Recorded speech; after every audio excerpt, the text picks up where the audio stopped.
ಇವತ್ತು ನನಗೆ ಏನಾದರೂ ಖಾರವಾಗಿರೋದನ್ನು ಮಾಡ್ಕೊಳ್ಳೋಣ ಅಂತ ಅನಿಸ್ತಾ ಇತ್ತು. ಹೊರಗೆ ಬೇರೆ ಮಳೆ ಚಳಿ ಅನಿಸ್ತಾ ಇತ್ತು, ಹಾಗಾಗಿ ಖಾರ ತಿನ್ನಬೇಕು ಅನಿಸೋದು ಸಹಜ. ಅದನ್ನು ಮಾಡೋಕ್ಕೆ ನಾನಿಲ್ಲಿ ಒಂದಷ್ಟು ಫ್ರೆಶ್ ಹಸಿ ಮೆಣಸಿನಕಾಯಿಯನ್ನು ತೊಗೊಂಡಿದ್ದೀನಿ. ಜೊತೆಗೆ ಒಂದಷ್ಟು ಮೆಣಸಿನಕಾಯಿ ಹಿಟ್ಟಲ್ಲೇ ಹಣ್ಣಾಗಿಬಿಟ್ಟಿತ್ತು, ಸೊ ಅದನ್ನು ಕೂಡ ತೊಗೊಂಡಿದ್ದೀನಿ. ಹಾಗೆ ಒಂದಷ್ಟು ಹುಣಸೆ ಹಣ್ಣನ್ನು ಇಲ್ಲಿ ನೆನೆ ಹಾಕಿ ಇಟ್ಕೊಂಡಿದ್ದೀನಿ. ನಂತರ ಏನು ಮಾಡ್ತೀನಿ ಅಂದರೆ ಒಂದು ಮಿಕ್ಸರ್ ಜಾರ್ಗೆ ಒಣಗಿರುವಂಥ ಎಲ್ಲ ಹಸಿ ಮೆಣಸನ್ನು ಹಾಕ್ಕೊಳ್ತಾ ಇದ್ದೀನಿ. ಈ ಒಣಗಿರುವಂಥ ಮೆಣಸು ಕಡಿಮೆ ಬೀಳುತ್ತೆ ಅಂತ ನನಗೆ ಅನ್ನಿಸ್ತು, ಹಾಗಾಗಿ ಒಂದಷ್ಟು ಹಸಿ ಮೆಣಸನ್ನು ಕೂಡ ಆ್ಯಡ್ ಮಾಡ್ಕೊಳ್ತಾ ಇದ್ದೀನಿ. ಈ ಎಲ್ಲ ಮೆಣಸು ಕೂಡ ಸಾಕಷ್ಟು ಖಾರ ಇರುವಂಥದ್ದೇ. ನೋಡಿ, ಈ ರೀತಿಯಾಗಿ ಇದನ್ನು ಒಂದ್ಸಲ ನಾನು ಮಿಕ್ಸರ್ನಲ್ಲಿ ತರಿಯಾಗಿ ರುಬ್ಕೊಳ್ತೀನಿ. ಇಷ್ಟು ರುಬ್ಕೊಂಡ್ರೆ ಸಾಕಾಗುತ್ತೆ. ಪಲ್ಸ್ ಮೋಡಲ್ಲಿ ಒಂದೆರಡು ಸಲ ಮಾಡ್ಕೊಂಡ್ಬಿಟ್ರೆ ಚೆನ್ನಾಗಾಗುತ್ತೆ. ಇದಾದಮೇಲೆ ನಾನೇನು ಮಾಡ್ತೀನಿ, ಒಂದು ದಪ್ಪ ತಳದ ಪಾತ್ರೆಗೆ ಒಂದು 2-3 ಚಮಚ ಆಗೋಷ್ಟು ಕೊಬ್ಬರಿ ಎಣ್ಣೆನ ಹಾಕ್ಕೊಳ್ತಾ ಇದ್ದೀನಿ.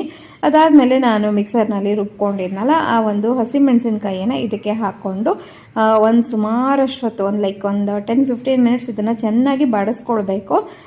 ಸ್ವಲ್ಪ ಬಾಡಿದೆ ಅಂತ ಅನಿಸಿದ ಮೇಲೆ ಆ ಹುಣಸೆ ಹಣ್ಣನ್ನು ಏನು ನೆನೆಸ್ಕೊಂಡಿದ್ನಲ್ಲ ಅದನ್ನೆಲ್ಲ ಚೆನ್ನಾಗಿ ರಸ ತೆಗೆದು ಇಟ್ಕೊಂಡಿದ್ದೀನಿ.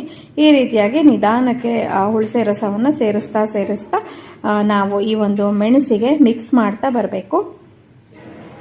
ಹುಣಸೆ ರಸ ಎಷ್ಟು ಹಾಕಬೇಕು ಅಂದರೆ ಈ ಒಂದು ಮೆಣಸಿಗೆ ಒಳ್ಳೆ ನೀರಾಗಿ ಒಂದು ಚಟ್ನಿ ಕನ್ಸಿಸ್ಟೆನ್ಸಿಲಿ ಕಾಣಬೇಕು, ಅಷ್ಟು ಹಾಕಿದ್ರೆ ಸಾಕು. ಸ್ವಲ್ಪ ಹೆಚ್ಚಿಗೆ ಹಾಕಿದ್ರೆ ಏನು ತೊಂದರೆ ಇಲ್ಲ.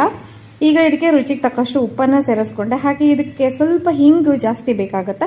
ನಾನಿಲ್ಲಿ ಸುಮಾರು 2 ಸ್ಪೂನ್ ಆಗುವಷ್ಟು ಹಿಂಗನ್ನೇ ಸೇರಿಸ್ಕೊಂಡೆ. ಈಗ ಎಲ್ಲವನ್ನು ನೀಟಾಗಿ ಮಿಕ್ಸ್ ಮಾಡಬೇಕು. ತುಂಬಾ ಸಿಂಪಲ್ಲಾಗಿ ಬೇಗನೆ ಮಾಡಿಬಿಡ್ಬೋದು, ಆದರೆ ಇದನ್ನು ಮಾಡೋಷ್ಟು ಹೊತ್ತು ಮನೆ ತುಂಬ ಸ್ವಲ್ಪ ಘಾಟ್ ಆಗ್ತಾ ಇರುತ್ತೆ. ಹಾಗಾಗಿ ಮನೆಯಲ್ಲಿ ಯಾರೂ ಇಲ್ಲದೆ ಇರೋ ಟೈಮ್ ನೋಡಿಕೊಂಡು ಮಾಡಿದ್ರೆ ತುಂಬಾ ಒಳ್ಳೆಯದು. ಇದನ್ನು ಮಾಡಿಕೊಂಡು ನೀವು ತಿಂಗಳುಗಟ್ಟಲೆ ಒಂದು ಏರ್ಟೈಟ್ ಜಾರಲ್ಲಿ ಸ್ಟೋರ್ ಮಾಡಿ ಇಟ್ಕೊಳ್ಬಹುದು. ಚಪಾತಿ ಜೊತೆ ಬಿಸಿ ಬಿಸಿ ಅನ್ನಕ್ಕೆ ಹಾಕ್ಕೊಂಡು ತಿನ್ನಬಹುದು, ಅಥವಾ ಜಸ್ಟ್ ಉಪ್ಪಿನಕಾಯಿ ರೀತಿಯಾಗಿ ಮೊಸರನ್ನ ಎಲ್ಲ ಊಟ ಮಾಡಬೇಕಾದ್ರೆ ನೆಂಚ್ಕೊಂಡು ತಿನ್ನೋಕ್ಕೂ ತುಂಬಾ ಚೆನ್ನಾಗಿರುತ್ತೆ, ತುಂಬ ಟೇಸ್ಟಿಯಾಗಿರುತ್ತೆ. ಇದನ್ನು ಇದೇ ರೀತಿ ಇದರ ರಸ ಎಲ್ಲ ಹೋಗಬೇಕು, ಆ ರೀತಿಯಾಗಿ ಇದನ್ನು ಚೆನ್ನಾಗಿ ಕುದಿಸ್ಕೊಳ್ಬೇಕು. ನಾನು ಮಧ್ಯದಲ್ಲಿ 1 ಸ್ಪೂನ್ ಆಗುವಷ್ಟು ಸಕ್ಕರೆಯನ್ನು ಆ್ಯಡ್ ಮಾಡಿದ್ದೀನಿ. ಅದು ಆಪ್ಷನಲ್, ನೀವು ಬೇಕಾದರೆ ಸ್ಕಿಪ್ ಮಾಡ್ಬೋದು. ನೋಡಿ, ಈ ರೀತಿಯಾಗಿ ಆಗಾಗ ಕೈ ಆಡ್ತಾ ಚೆನ್ನಾಗಿ ಅದನ್ನು ಬಾಡಿಸ್ಕೊಳ್ಬೇಕು. ನೋಡಿ, ಅಷ್ಟು ರಸ ಎಲ್ಲ ಹೋದ್ಮೇಲೆ ಈ ರೀತಿ ಒಂದು ಉಪ್ಪಿನಕಾಯಿ ಅಥವಾ ಒಂದು ತೊಕ್ಕಿನ ಹದಕ್ಕೆ ಬರುತ್ತೆ.